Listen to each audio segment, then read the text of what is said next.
to this class. Today we will study the language of methods, the language of results, and the language of the discussion section. This is what we aim at, simplicity.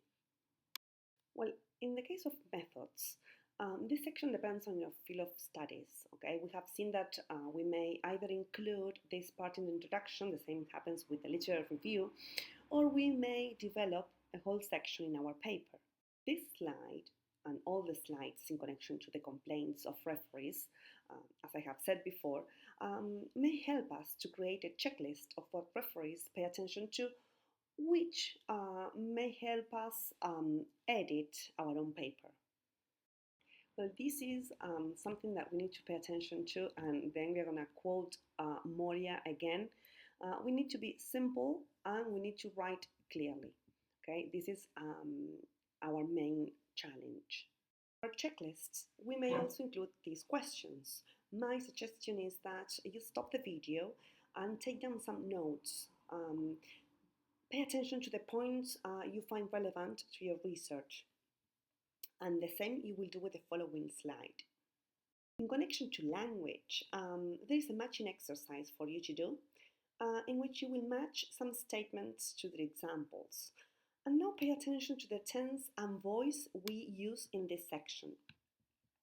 We are going to use simple past and passive voice. You're going to see that in some examples.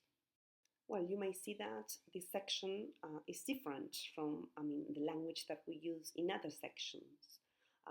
First, we are using past tense and passive voice. And besides, we are encouraged to combine actions in sentences. Pay attention to the following examples. Stop the video here and in the following slide and read the original version and the revised version, and pay attention to the differences and the ways the writer has improved on in the revised version. There are 4 sentences here, so I'm going to ask you to stop the video and decide which one is clearer to you, okay?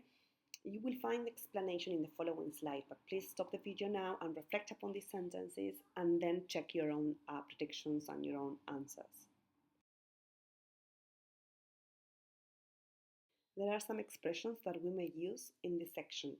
For instance, in order to validate the results, we first had to, in an attempt to identify the components, it was decided to. And you see, there are many more examples and many more expressions that we can just keep a record of them to use in this section. There are some verbs that are useful for this section, but we need to pay attention to the pattern. So check this grammatical construction so we avoid making mistakes. To express consequences, we tend to use some connectors.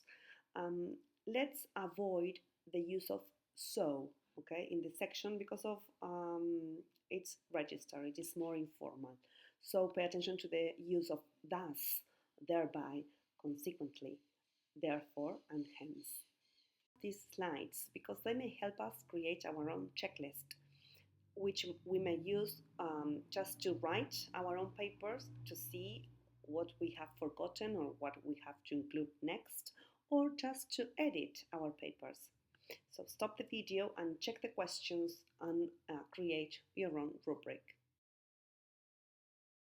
In this section, what we need to do is to show precisely why our research is meaningful. And these are the questions that we need to answer here, right? What did I find? What did I not find? What did I find that I was not expecting to, okay? If there is some contradiction or something that contradicts my hypothesis. Again, we move from the general to the specific. To tenses, we're going to use past tense when there is a clear time reference.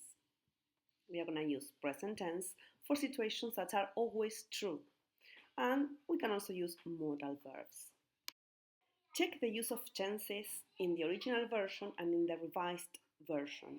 And also pay attention to the use of phrases such as can be seen and we can see.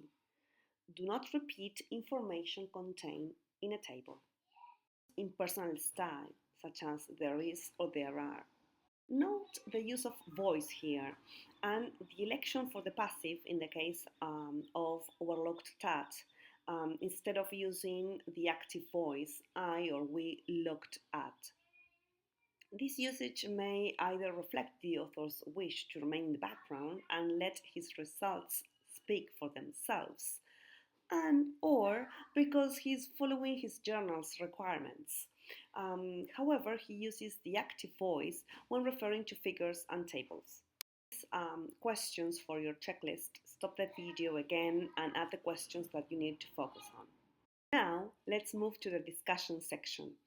Read the typical complaints of referees. Read them together with the questions in the following slide, always having in mind this idea of creating your own rubric or your own checklists. There is also an activity to match elements and examples. After doing that exercise, you may check here some elements that we may include in this section. There is a sort of guide here, and the idea is that you check the elements you may include in the section according to your type of research. To compare your work with that of others, you may follow this structure. In the following slides, there are some considerations in connection to the layout of your paper. If there is a general conclusion at the end of your paper, then the discussion section may have a comment on whether your findings could be extended to other areas.